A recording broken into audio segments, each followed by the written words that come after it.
Good morning everyone, welcome on this new episode for Made for Oysters. Last video we made some awesome progress on this full titanium oyster knife. In the meantime I have to get married.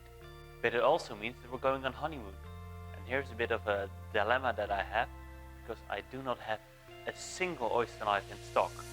So I want to have some stock before I go on holiday, so that the waiting times don't become too long for my customer. So this video makes some oyster shockers.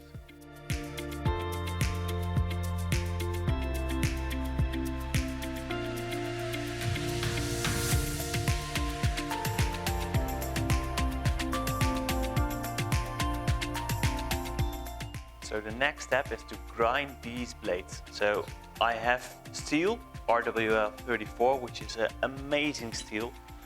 It's very fine, very rust resistant. I buy that, send it to the water jet cutter, and then I ream the holes, and then I outsource heat treatment. I can do it myself, but when I outsource them with a batch of like 10 or 20, I can get cryogenic treatment, which is cooling the blade to minus 80 degrees Celsius, and that enhances rust resistance even more. But now, let's grind these. Just flattened these portions of the blade. This one will be sandblasted, but this will save a lot of hand sanding later on in the process. So it's now time to grind them. And for that I first have to scribe them so that I know how far to grind.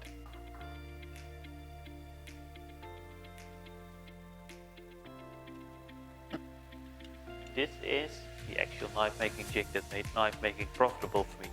Before this I used to sand a lot of it by hand, grind a lot of it by hand as well.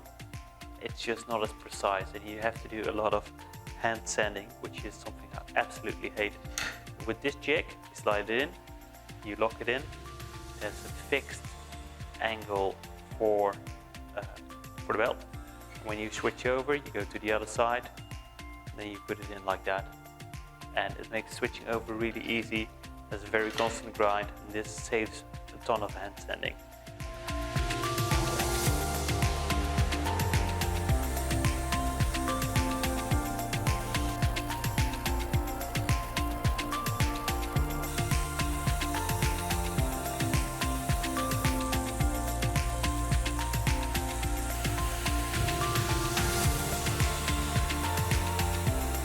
With the blade grinding done, it's now part from my favorite part of knife making, which is hand sanding the blade. And this is absolutely, definitely 100% reason I bought a CNC, because it's tedious and it's mind-numbing work. But especially if I want to make a business out of this and I want to do this full time, I need to make 66 blades a month. And in order to make 66 blades a month, I'm now 35 years long. That means my wrists and my elbows will be done by the time I'm 50, and I won't be able to have a job. So that's why I really want to go to a business model where I don't have to do hand sanding, because my body won't last until I'm 65, or God knows how long. We'll have to work by then. So I have to get over that. Just have to sand these. But newer knives will be involving less hand sanding. I have the most awesome machines in this workshop, but they only work if you have a system to feed them. So the system I'm using is really simple, and it's called the Pearson Board. It's named after J. Pearson, who is a manufacturing entrepreneur. Right, the guy really knows what he's doing. And what it is on the left side you have all your parts, and on the top side you have all the steps that a part needs to make. So for instance, this is our original oyster knife handle.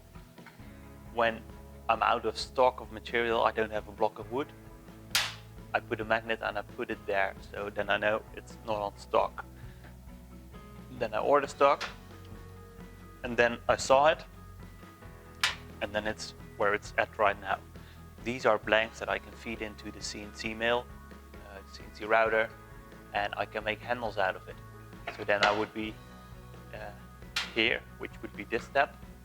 You can walk through until it's on stock, and here is the amount of pieces that I want to have on stock.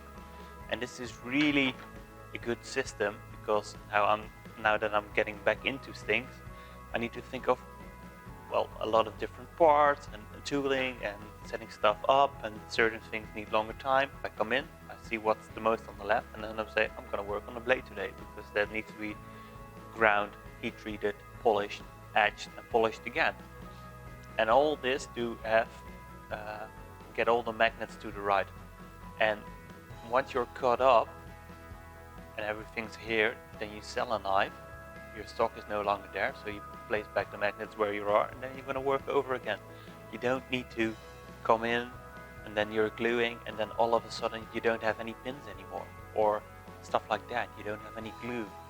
A system like this really works to keep your mind clutter free and just do the stuff you're supposed to do efficiently. Just planed some beautiful piece of red paduk wood. It has a gorgeous color on it, and I'm now gonna put it in the mill handles, and grind myself some blades in the back room. This is the workbee CNC router. It's a very cheapish CNC router made in England, great quality, and I got myself a new toy for this. It's an MPG pendant. I had one on the sale. It's amazing. I cannot understand why I did like with the mouse button for 2 years long. This is amazing for setup. Also because it has macros, so I can do like go to the macro menu and turn on a vacuum. I like it a lot. It's by Joe Smale on Facebook.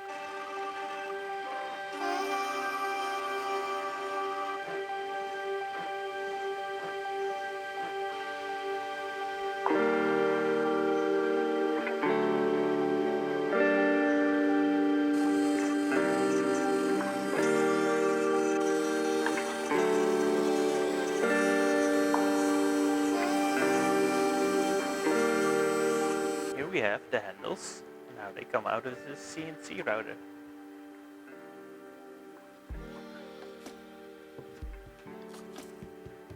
So they're now really smooth. They're actually a bit too smooth, but the thing is, this means I have to remove a lot of material once the handle is glued on, and I can put all my time into like sanding this, especially to the feel, and making sure it's sand it up to 1500 grit, make sure it's like mirror polish, and still be able to make it an affordable knife, and for me actually to build a living on it. So yeah, I'm doing a lot by CNC, and yeah, that looks awesome, but there is still a lot of handwork involved, and it's all for the better. One thing I've always done is sandblast the blade where the handles will be, because this will give an absolute perfect texture for the glue to grip in. So my company exists 7 years. I've shipped out more than 100 oyster knives, made more knives than that even. Never ever had a problem with gluing and handle delamination. Different background, that's because we're in a different part of the workshop, and this is actually my marking station. So we're going to etch my logo on the blade, and I have a complete setup for this, so that I'm always ready. I'll always have here, I have my gloves, I have my liquids, I have everything. And that's because I want to forge this into a process where I can just come in, put a sticker on there, have the files ready, have the numbering list ready, and just go. So this is my setup for marking my blades with my logo. I have my tablet and a software here. Here I can create them. Here I have a Brother P-Touch T600, which I use to print stencil tape, which is the TZE tape. So that's the stencil tape, and then I stick that onto the blade. And here I have a power supply. I can change the voltage. I use the same thing for anodizing. And at 46 volts, I can etch my logo into the steel. We're now going to do blade number 33 out of this series of 50, the original one. I want to make sure that I'm doing it on high resolution, and then I'll print.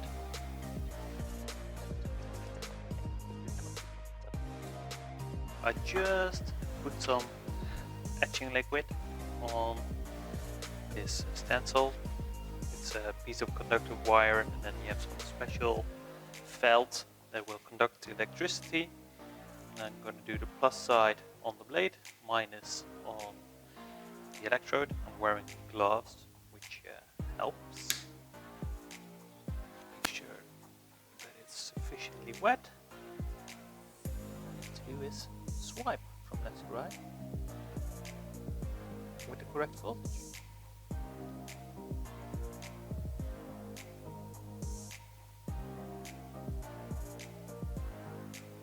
Yeah, that's in.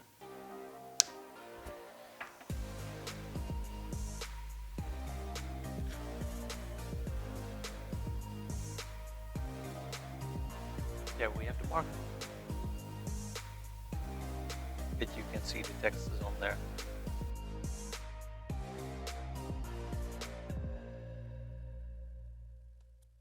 The engraving is now on there. It's great, but it's definitely the first process I'm going to move to the CCL mill because it's electrochemical. You're not completely seeing what you're doing, and I think this could be crisper and sharper.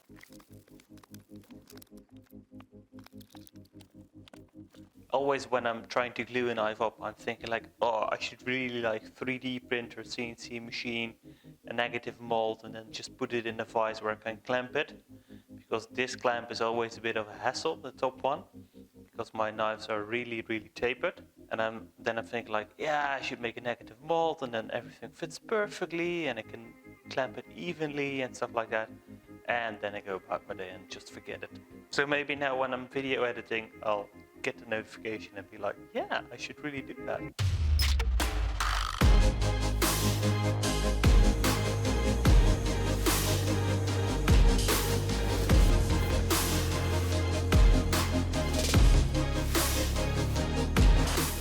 So I've got this nice stack of oyster knife cases, and I'm gonna sand them all real quick and put them on sun oil so that they are ready for stock. While I was redoing my website, I was like, I've never ever had a picture taken of this knife and the way I now ship it with logos on it, with numbers on it, with special engravings, with the case. So I thought, need to fix that. Got a photo booth, got a nice stack of cases, and I'm just gonna keep the mills running so that I have some stock, so I can actually send out some oyster knives.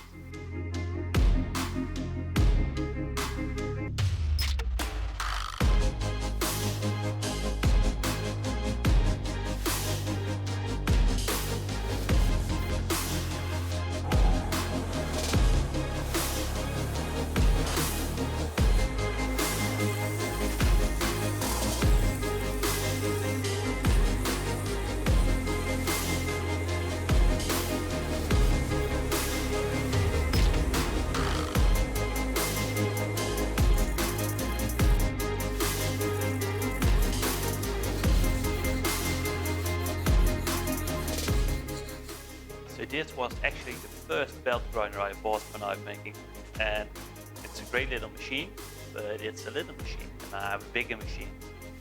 But I still use this grinder every knife. It has one purpose, and it is when I have these pins, and I get them off the big grinder and I do the rough sanding, they are very rough and I want them like spot polished, mirror polished. And so all this machine does is it has a Scotch-Brite belt, and I polish these pins with it. And to me that's much more valuable than selling it for the little money it's worth or throwing it away. Because now I have a permanent setup, I don't need to change any belts, I just come here, I know it works, polish them out, and then with the Dremel, and then they are mirror polished.